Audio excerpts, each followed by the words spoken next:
Yo, what's up mga ka-treasure? May bagong variant yung Cookie Run. So, kakasimula pa lang natin.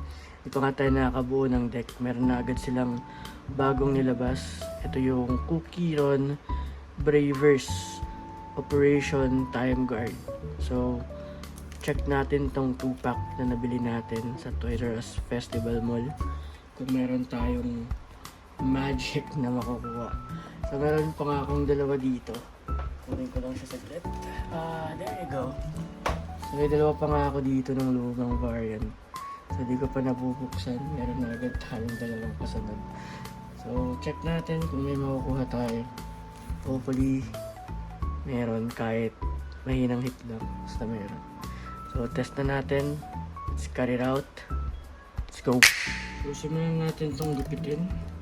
Nakatakot talaga pag gumagamit tayo ng gunting. Mukhang na gupit.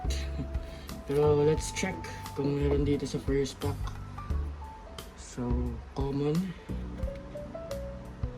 Direct cookie, common. Carrot cookie. I think last card na to. Ito nasa likod. So, nice. Isa pa pala. So, ayan. So, last card. Wow! Bam! Meron tayong rare.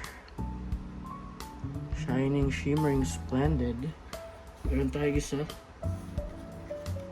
So, 1 out of 2 na agad.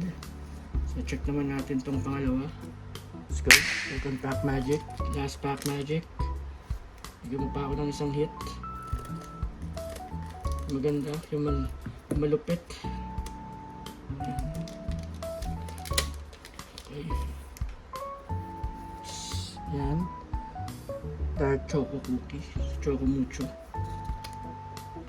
Mango tribe chiptain. Common. Mint choco cookie. Common. So last card.